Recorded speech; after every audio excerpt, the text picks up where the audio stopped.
The late afternoon sun cast long shadows across the dusty streets of Prescott as Ethan Mitchell stepped down from his horse, his boots crunching on the hard-packed earth. As Wells Fargo's top investigator in the Arizona territory, he'd seen his share of robberies and schemes, but the pattern emerging over the past 3 months had him deeply troubled. 6 stagecoach heists where the bandits had ignored strong boxes full of gold and silver, taking only specific documents and letters instead. The Wells Fargo office was a modest wooden building with faded green trim, looking much like any other business along Prescott's Main Street. Inside, Benjamin Turner, the local station manager, was hunched over his desk examining manifests by lamplight. The normally unflappable man looked up with evident relief at Ethan's arrival, his weathered face creased with worry lines that hadn't been there during Ethan's last visit. "3 more robberies since your telegram last week," Benjamin said without preamble, spreading a map across his desk. All following the same pattern. Masked riders, no shots fired, no money taken, just documents. He jabbed his finger at 3 marked locations forming a rough triangle between Prescott, Globe, and Flagstaff. The robberies were methodical, calculated, unlike anything they'd seen before. Ethan studied the map intently, his mind working through the possibilities. The stolen documents had all been legal papers: land deeds, mineral rights claims, water access agreements. Someone was gathering information, building toward something bigger. But what caught his attention now was the vast Phillips Ranch holdings marked in red ink across the territory's most valuable grazing lands. "There's something else you should know," Benjamin continued, lowering his voice. "Jacob Phillips has been buying up small ranches all through the territory at rock-bottom prices, claims the drought's got folks desperate to sell. But I've seen the rainfall records. We're having one of the wettest years in memory. Those ranchers shouldn't be struggling." The mention of Jacob Phillips stirred something in Ethan's memory. The cattle baron had arrived in the territory just 5 years ago with seemingly endless capital, building an empire of interconnected ranches faster than anyone thought possible. Now his influence stretched from Yuma to Globe, controlling critical water access points and the best grazing lands. As Ethan pondered this, the office door opened and Clara Roberts entered, her presence immediately commanding attention. As the territory's most respected land surveyor, she'd helped map much of the region. Her usual confident bearing was replaced by obvious agitation as she approached their desk. "Mr. Mitchell, I'm glad you're here. There are serious irregularities in the new land surveys being filed." Clara spread out several documents, pointing to specific details. "These elevation markers, water table readings, mineral deposit locations, they're all wrong. Someone's been deliberately falsifying survey data to devalue certain properties while inflating others. I've traced the pattern back 6 months." Her finger traced a familiar outline on the map, the same region where the stagecoach robberies had occurred. The pieces were starting to come together in Ethan's mind. If someone was manipulating land values through false surveys while simultaneously gathering privileged information about ownership and rights through the robberies, they could orchestrate a massive land grab. The implications were staggering. Control over the territory's most valuable resources could shift virtually overnight. A commotion outside drew their attention. Through the window, they watched as a group of riders thundered into town, led by Alexander Perez, foreman of the Circle P Ranch. His face was streaked with trail dust as he dismounted, heading straight for the sheriff's office. Something had clearly gone wrong out on the range.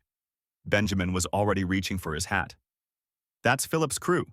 They're supposed to be moving 3,000 head north to the summer pastures." Within minutes, they learned the disturbing news. The cattle drive had been hit by rustlers, but in an unprecedented way. Instead of stealing cattle, the raiders had destroyed the drive's water rights documentation and survey markers, forcing them to halt the migration. Without legal proof of water access, moving the herd through contested territory could spark a range war. The sun was setting now, painting the sky in shades of purple and gold as Ethan stood on the office porch, watching folks hurry about their evening business. Helen Turner, Benjamin's wife, was lighting the lamps outside their boarding house across the street while Frances Phillips, Jacob's daughter, rode past in her fancy Eastern carriage, seemingly oblivious to the brewing crisis. Something about Frances caught Ethan's attention. She was heading toward the telegraph office at an unusual hour, and he'd noticed her making similar trips over the past few days. As a Wells Fargo agent, He knew that telegraph lines were the perfect way to coordinate complex operations across vast distances. He made a mental note to look into the Phillips family's recent communications. The complexity of the scheme was becoming clear. This wasn't just about stealing documents or manipulating land values. Someone was orchestrating a complete restructuring of power in the territory, using legal papers as weapons more effective than any six-gun. And somehow, Jacob Phillips seemed to be at the center of it all. But Ethan's instincts told him there were still pieces missing from this puzzle. As twilight settled over the dusty streets, Ethan made his way to the telegraph office, timing his arrival just after Francis departed. The operator, Benjamin, was an old friend who'd helped him crack cases before. The small office smelled of coffee and ink, telegraph keys clicking steadily in the background like mechanical crickets. Benjamin's weathered face showed concern as Ethan approached his desk. "Those Phillips messages you asked about?" Benjamin lowered his voice, glancing at the door. "There's been a lot of traffic between here and Globe lately. Coded stuff, using a system I've never seen before. But here's what's peculiar. They're sending identical messages to 3 different recipients, one in each major town: Prescott, Yuma, and Flagstaff." Ethan leaned against the rough wooden counter, processing this information. The timing matched perfectly with the string of stagecoach robberies, 6 in the past month, each targeting coaches carrying land office documents or mining claim papers. He'd been tracking the pattern, but this was the first solid connection to the Phillips family. Outside, a cool evening breeze carried the scent of sage and cattle from the surrounding rangeland. Ethan watched as Noah Miller's ranch hands drove a small herd toward their evening pasture, dust rising in the golden light. The Phillips' elaborate scheme seemed to focus on the territory's most valuable assets: water rights, grazing lands, and mineral claims. "There's more," Benjamin continued, pulling out a stack of telegraph transcripts. "Every time there's been a robbery, these coded messages spike the day before. And look at this. They're all signed with the same mark. Ouch mean anything to you?" Ethan's mind immediately went to Alexander Harris, the territory's largest cattle baron, who'd been suspiciously quiet during the recent land disputes. Helen Morrison, the local land office clerk, had warned Ethan about unusual activity in property transfers. Wealthy Easterners were buying up huge tracts of land, but the deeds were being registered to shell companies with complex ownership structures. Now, watching the sunset paint the western sky blood red, Ethan realized these telegraph messages might be the key to unraveling it all. The sound of approaching hoofbeats drew his attention. Clara Thompson, who ran the stage line office, was riding hard toward the telegraph station. Her face was flushed with urgency as she dismounted. "Ethan, thank God you're here. We just got word. The Prescott stage was hit again. This time they took everything. All the land office papers, mining surveys, and water rights documents." Ethan's jaw tightened. This was the boldest move yet. The Prescott stage carried the territory's most important legal documents, including the new railroad survey maps. If someone was trying to control the territory's future development, those papers would be crucial. He noticed Frances Phillips' carriage was now parked outside her father's bank, lamplight spilling from the windows despite the late hour. Moving to the window, Ethan observed Alice Cooper, Jacob Phillips' secretary, hurrying into the bank with a leather portfolio clutched to her chest. The pieces were starting to fit together. The coded telegrams, the targeted robberies, the land grabs. Someone was orchestrating a massive power play, using the confusion of rapid territorial expansion to their advantage. Benjamin shuffled through more papers, his fingers trembling slightly. "There's another set of messages scheduled for tomorrow morning, all going to those same 3 locations. And look at this pattern. Every message mentions cattle drive and water rights in the code. They're using legitimate business as cover for something bigger." The complexity of the scheme was staggering. While common bandits might steal for immediate gain, these perpetrators were playing a longer game. They were systematically erasing and rewriting the territory's property records, creating a paper empire that could control everything from cattle trails to mining rights. And somewhere in this web of deceit, Frances Phillips and her father were playing crucial roles. The morning sun cast long shadows across the cattle-dotted plains outside Prescott as Ethan Mitchell studied the peculiar patterns left by the stagecoach bandits. As Wells Fargo's top investigator in the Arizona territory, he'd tracked countless robbers, but these tracks told an unusual story. The coach had been stopped not by force but by carefully placed obstacles that required the driver to slow naturally, suggesting a methodical mind behind the crimes. Benjamin Turner, the local rancher who'd witnessed the robbery from afar, stood beside Ethan, his weathered face creased with concern. "Strangest thing I ever saw, Mr. Mitchell." They barely glanced at the strongbox, just took some papers from the mail pouch and rode off like they were late for Sunday dinner. Never even drew their guns. The rancher's massive cattle operation stretched across the valley below, his reputation for honesty making him a valuable witness. Frances Roberts, the territory's most respected land office clerk, had been riding in the coach during the robbery. She now sat in Ethan's office in Prescott, her normally composed demeanor shaken. They knew exactly which documents to take: land deeds and mineral surveys bound for Globe. One of them even apologized for the inconvenience. She smoothed her skirt, eyes narrowing. "But what troubles me most is they knew those papers would be on this specific coach." The investigation led Ethan to the dusty records room of the Prescott courthouse, where Helen Turner, Benjamin's daughter, and the assistant registrar helped him search through recent land transactions. Her fingers traced across yellowed pages as she explained, "There's been an unusual pattern lately. Small ranchers selling out to shell companies, all represented by the same law firm in Yuma." She pushed a stack of documents forward, her hand trembling slightly. The pieces started fitting together when Alexander Phillips, a cattle baron from Flagstaff, arrived unannounced at Ethan's office. The wealthy rancher's usual arrogance was tempered by obvious anxiety as he revealed, "I've been approached about selling my water rights. The offer was generous, too generous. When I declined, accidents started happening on my ranch. Lost 30 head last month to mysterious circumstances." Clara Perez, whose family had ranched the area for generations, brought Ethan a half-burned document she'd found in the ashes of her destroyed barn. The paper fragment revealed a complex scheme involving water rights and mineral claims, with familiar names connected to the law firm in Yuma. "They tried to force us out," she said, her voice hard with anger. "But we Perezes don't scare easy." As Ethan connected the clues, he discovered a web of corruption reaching from Prescott to Globe. The stolen documents were being used to manipulate land records, creating a monopoly on water rights that would strangle small ranchers and force them to sell. Behind it all was Jacob Roberts, Frances's seemingly upright brother, whose position in the territorial government provided cover for the scheme. Noah Turner, Benjamin's youngest son, proved an unexpected ally when he revealed he'd been secretly documenting suspicious activities around their ranch.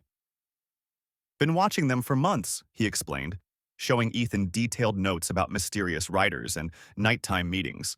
"They're using the cattle drives as cover, passing messages and forged documents between their agents." Alice Mitchell, Ethan's estranged wife and a skilled telegrapher in Globe, intercepted an encoded message that broke the case wide open. The conspirators were planning to use the upcoming spring cattle drive to Globe as cover for a massive land grab, using forged documents to claim water rights along the entire route. The scheme would have bankrupted dozens of family ranches. The investigation culminated in a tense confrontation at the Phillips Ranch, where Ethan discovered Jacob Roberts meeting with a group of corrupt officials. The stolen documents were being used to create a false paper trail, making it appear that the water rights had been legally transferred years ago. The scheme's complexity was matched only by its audacity. They'd planned to control not just the land, but every drop of water in the territory. Working with Benjamin Turner and Alexander Phillips, Ethan devised a plan to expose the conspiracy. They would use the spring cattle drive to Globe as bait, knowing the conspirators would have to make their move before the genuine documents could be officially registered. The stakes were enormous. The future of every independent rancher in the territory hung in the balance. The spring air carried the scent of sage as Ethan watched the massive herd move north from his vantage point on a rocky outcrop. Benjamin Turner's cattle stretched across the plain like a living river, their steady progression toward Globe marking the beginning of their carefully orchestrated plan. The morning sun cast long shadows across the grassland, where mounted cowboys maintained a watchful perimeter around the valuable livestock. Anna, Benjamin's daughter, rode up alongside Ethan, her face etched with concern. She'd been instrumental in discovering several of the forged documents hidden in her father's ranch office, and now served as their key witness to the paper trail. "Father says we should reach Crystal Creek by nightfall," she reported, adjusting her worn leather gloves. "That's where Jacob's men are most likely to make their move." The carefully planned route took them through a series of narrow valleys where the herd would be most vulnerable. Ethan had positioned trusted men at strategic points, including Alexander Phillips's son Noah, who'd proven himself both capable and trustworthy. The young man's knowledge of the territory's hidden springs and sheltered draws had become invaluable to their operation. Helen, the postmistress from Prescott, had sent word via trusted courier that more forged documents had surfaced, these ones bearing the official seal of the territorial governor's office. The sophistication of the forgeries confirmed Ethan's suspicions that someone with significant political connections was backing Jacob Roberts' scheme. The entire operation reeked of careful planning and powerful allies. As the afternoon wore on, Frances Turner, Benjamin's wife, drove the supply wagon with Clara Phillips beside her. The two women maintained a cheerful facade, but Ethan knew they carried hidden rifles beneath the wagon's canvas cover. Every member of their group understood the stakes. One false move could alert Jacob's conspirators that their scheme had been discovered. The first sign of trouble came as they approached Crystal Creek.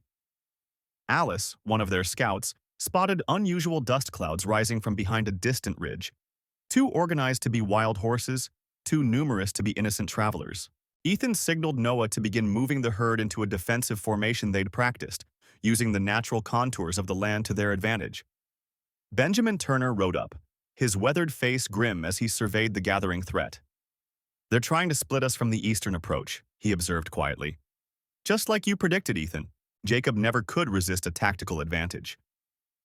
The older rancher's intimate knowledge of his former friend's methods had proven invaluable in anticipating their opponent's strategies. The tension mounted as shadows lengthened across the plain. Ethan had positioned their sharpshooters on the ridgelines, with strict instructions to fire only if fired upon. Their goal wasn't to provoke a battle, but to protect the herd long enough to reach Globe with their evidence intact. The legitimate documents, carefully hidden among the cattle drive's normal paperwork, would expose the entire conspiracy if they could just get them to the territorial office. As dusk approached, the first riders appeared on the horizon. Through his field glasses, Ethan counted at least 20 men, more than they'd anticipated. Jacob Roberts himself sat astride a dark horse at their center, his signature black hat visible even at this distance. The man's confidence suggested he had no idea his elaborate scheme had been discovered, giving Ethan's group their only real advantage. The cattle drive continued its steady progress, maintaining the appearance of a routine operation while every man and woman involved remained silently alert. Anna kept the chuck wagon moving at an even pace, her casual demeanor masking her role as keeper of the most damaging evidence against the conspirators.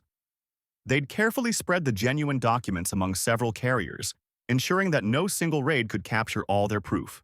The sun dipped below the western horizon, painting the sky in brilliant oranges and reds. Crystal Creek lay less than 2 miles ahead, its water crucial for both the cattle and their planned defense. Ethan knew the next few hours would determine not just the fate of the territory's ranches, but the future of every family who depended on fair access to water in this unforgiving land. As night approached, he could only hope their preparations would be enough to counter whatever Jacob Roberts had planned. As darkness settled over Crystal Creek, Ethan positioned his riders strategically along both banks. The meandering waterway created natural choke points where any attacking force would be funneled into predictable approaches. Benjamin, a former cavalry scout, had helped design their defensive positions, using the terrain to maximum advantage while keeping their presence as subtle as possible to maintain the illusion of a routine cattle drive. Anna carefully maneuvered the chuck wagon into a shallow depression near the creek's bend, where it would be sheltered from gunfire yet still provide quick access to their cached documents. She'd spent the afternoon casually redistributing papers among different hiding spots, some sewn into saddle blankets, others concealed within coffee tins and flour sacks. The scattered evidence made their position stronger, but also more vulnerable if they lost track of any single piece. The cattle, sensing the tension among their handlers, grew increasingly restless as the evening progressed. The late afternoon sun cast long shadows across the plains outside Prescott, as Wells Fargo agent Ethan Mitchell crouched behind a cluster of sagebrush, his eyes fixed on the approaching dust cloud. The thundering hooves of 500 cattle echoed across the grassland, accompanied by the distinctive creaking of wagon wheels. Benjamin Turner's prized herd was right on schedule, but something felt wrong. The air carried an unsettling stillness that made the hairs on Ethan's neck stand up. Through his brass spyglass, Ethan spotted familiar faces among the drovers, Jacob Phillips leading the group, while Clara Roberts managed the chuck wagon with her usual efficiency. What caught his attention, however, was a rider he didn't recognize, keeping pace with the herd's eastern flank. The stranger's expensive Mexican saddle and carefully maintained Winchester seemed out of place among the working cowboys. The investigation that had brought Ethan to this moment had started 3 months earlier in Flagstaff, when a series of Wells Fargo stages had been hit by unusually selective bandits. Instead of gold or cash, the robbers had specifically targeted land deeds and mineral surveys bound for the territorial office. The pattern had been subtle at first, but a disturbing picture emerged as Ethan pieced together the missing documents. Helen Turner, Benjamin's wife, had been the first to notice something wasn't right with recent property sales in the territory. As the banker's daughter in Prescott, she'd seen dozens of wealthy speculators suddenly selling prime grazing land for a fraction of its worth. When she'd tried to warn her father, Alexander Perez, about the suspicious transactions, he'd dismissed her concerns. But Ethan had listened, and what he'd uncovered was far worse than simple fraud. The stolen documents had revealed a carefully orchestrated plan to force ranchers off their land by manipulating water rights. Someone with inside knowledge of the territory's survey maps was systematically buying up key water sources, then using legal pressure to squeeze out established ranchers. Benjamin Turner's vast holding was clearly their next target, and this cattle drive to the railhead in Globe was the perfect opportunity to strike.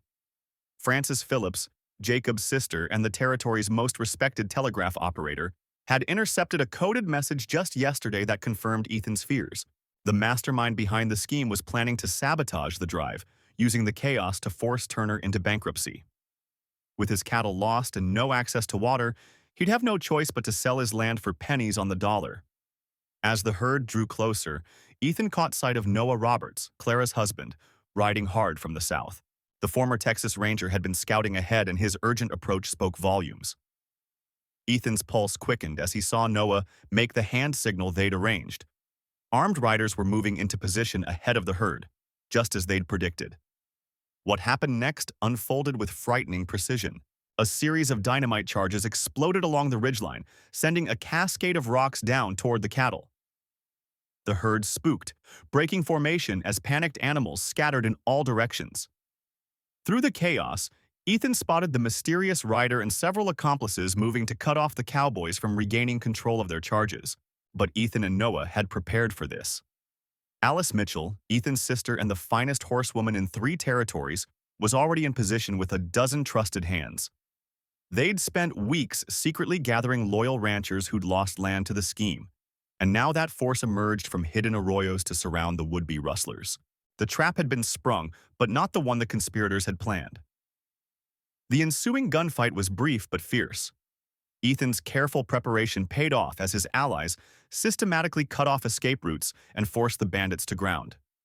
The mysterious rider proved to be Anna Perez, Alexander's niece, who'd been using her family connections to identify vulnerable ranches and coordinate the land grab operation.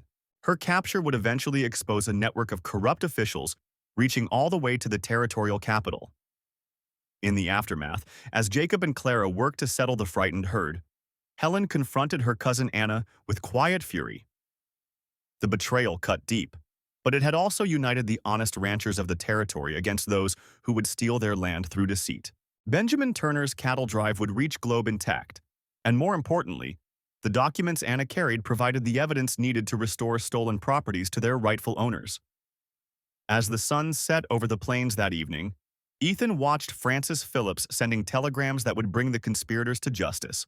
The territory was changing, but thanks to their efforts, it would change on the terms of those who worked the land rather than those who sought to steal it through paper and lies. The cattle drive had been saved, but more importantly, so had the future of honest ranching in the territory. As dusk settled over the plains outside Globe, Ethan studied the documents recovered from Anna's satchel by lamplight in the telegraph office.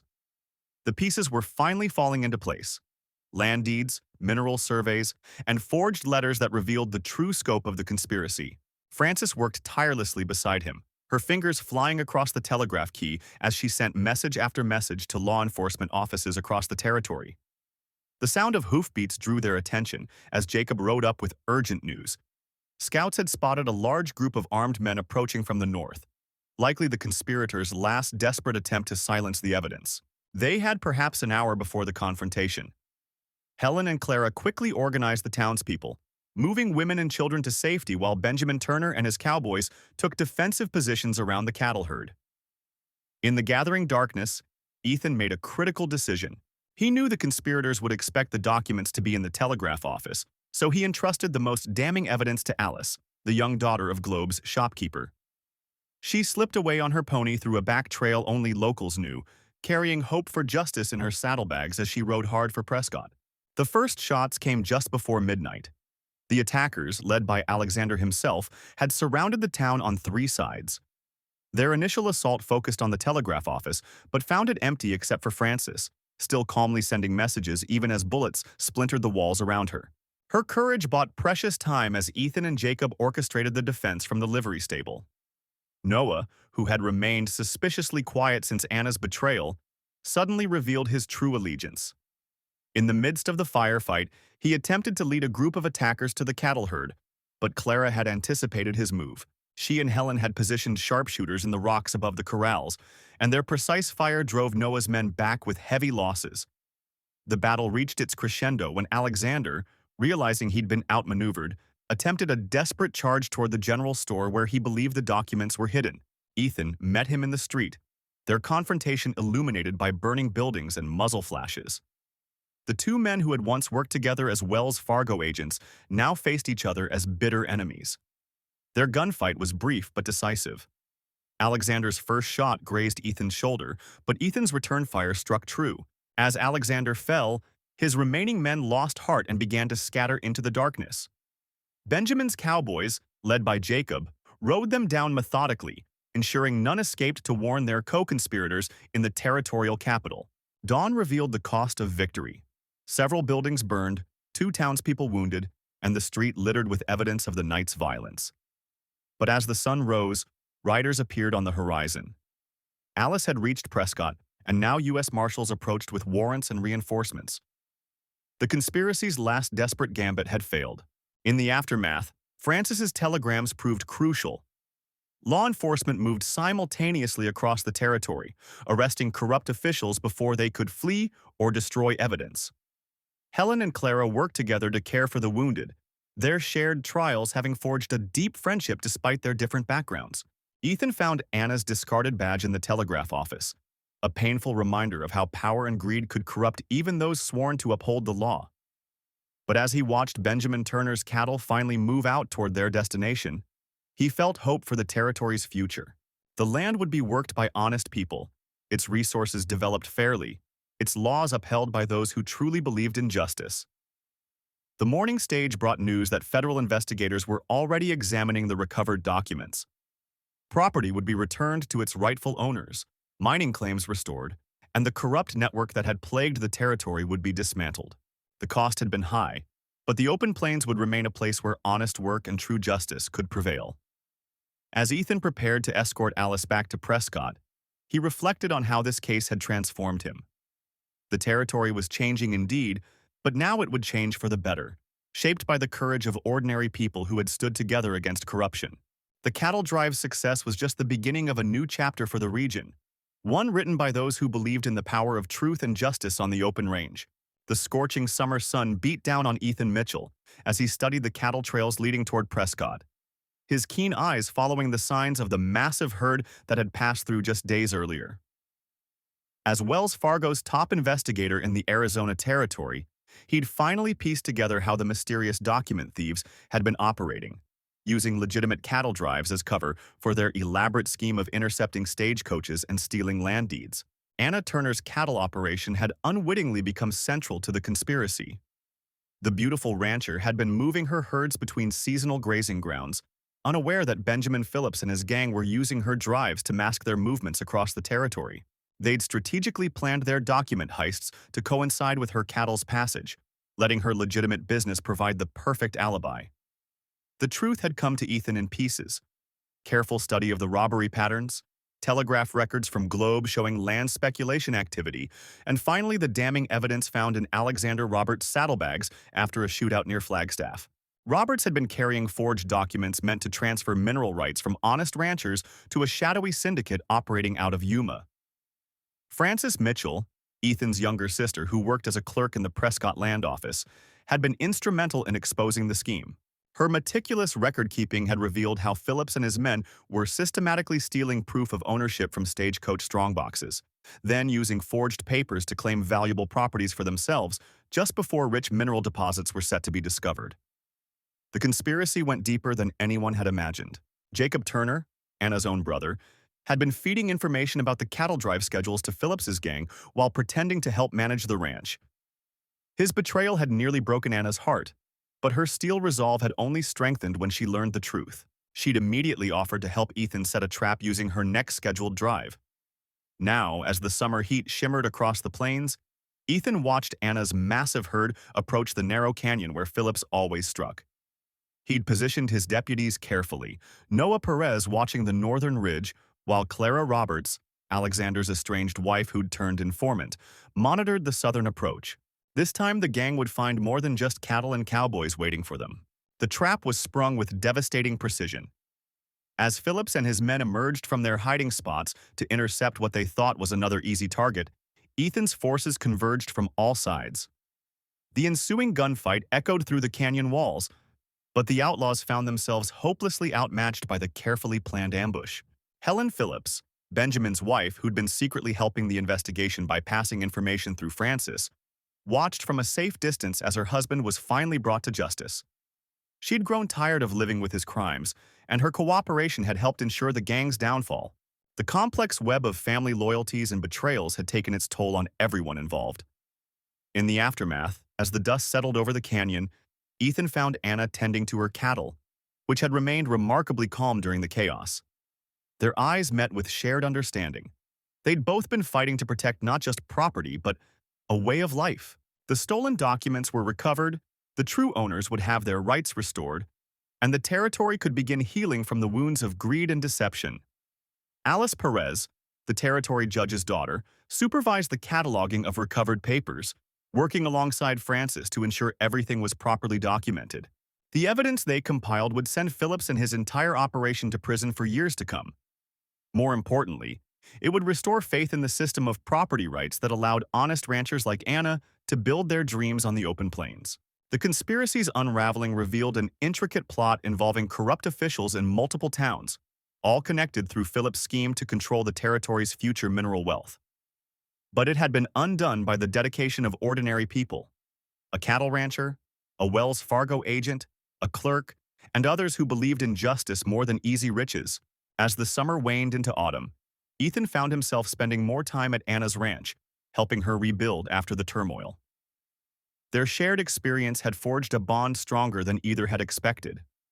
The cattle still needed driving, the land still needed tending. But now they faced these challenges together, knowing they'd helped preserve something precious for future generations. The territory was changing, new railroads pushing west, more settlers arriving daily. But the fundamental values of honesty and hard work that Anna and Ethan had fought to protect would endure. The cattle drives would continue, but now with the assurance that the law would protect those who earned their living from the land, not those who sought to steal it through deception and force. In the end, it wasn't just about catching thieves or protecting property. It was about preserving a dream, the dream that had drawn pioneers west, that had built ranches from empty plains, that had given hope to generations. As Ethan and Anna watched the sun set over their newly secured land, they knew they'd helped keep that dream alive for all who would follow in their footsteps. As autumn painted the grasslands in amber hues, Ethan and Anna's success in exposing the land scheme had far-reaching consequences across the territory.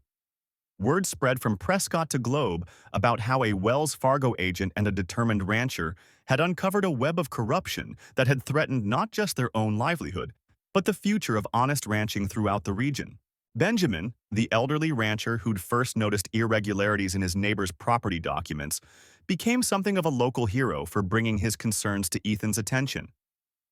The investigation had revealed Alexander's role as the mastermind behind the document thefts, using his position at the land office to orchestrate a complex scheme of forged deeds and altered claim papers. When federal marshals finally arrested him in Flagstaff, They discovered a network of corrupt officials stretching all the way to Yuma. The evidence Ethan had gathered proved instrumental in dismantling the entire operation, leading to multiple arrests and the restoration of rightful land ownership to dozens of affected ranchers. Frances, the stagecoach driver who'd survived 3 attempted robberies, found herself testifying before a territorial judge, her detailed descriptions of the bandits' unusual behavior helping to connect the dots between seemingly random incidents.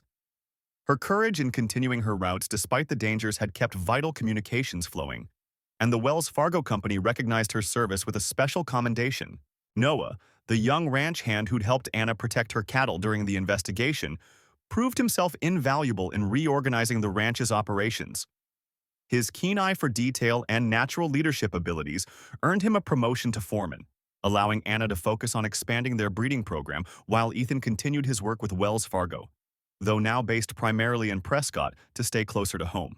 The aftermath of the investigation brought unexpected changes to the community. Helen, who'd lost her small ranch to Alexander's scheme, saw her property restored and found herself elected to the Territorial Ranchers Association, where she worked tirelessly to establish new protections against fraud. Her experience had transformed her from a victim into a fierce advocate for landowner rights. As winter approached, Anna and Ethan hosted a gathering at their ranch, bringing together those who'd helped unravel the conspiracy. Clara, the telegraph operator who'd first noticed patterns in the stolen documents, shared stories with Jacob, the grizzled tracker whose skills had proved crucial in following the bandits' trails. Their different perspectives on the events highlighted how the community had come together, crossing traditional boundaries of age, gender, and occupation. The success of their cattle operation became a model for others in the territory. Anna's innovative breeding techniques combined with Ethan's security measures created a template for modern ranching that balanced tradition with progress. Their methods were soon being studied and adopted by ranchers from Globe to Flagstaff, proving that honest success was possible without cutting corners or compromising values. Alice, the schoolteacher who'd helped decode some of the stolen documents, started teaching evening classes on land law and property rights, ensuring the next generation would be better equipped to protect their interests. Her classroom became a symbol of the community's determination to prevent future schemes through education and vigilance. The changes weren't just administrative or legal, they were cultural. The territory had always celebrated independence and self-reliance, but now there was a growing recognition of the importance of community cooperation and mutual support. Regular meetings between ranchers, lawmen, and town officials became common practice, creating networks of trust and communication that made future conspiracies much harder to execute. As spring approached, bringing new growth to the plains, Ethan and Anna found their partnership had deepened into something neither had expected when they first began investigating the mysterious stagecoach robberies. Their shared commitment to justice had evolved into a shared vision for the future of ranching in the territory, one where honest work and fair dealing were the foundations of success. The legacy of their investigation continued to ripple outward, touching lives far beyond their immediate circle. Young ranchers seeking to establish themselves now had clear guidelines and protections, while established operations benefited from improved security measures and more transparent land transactions. The dream of the West, of opportunity earned through hard work and integrity, had been defended and strengthened for future generations.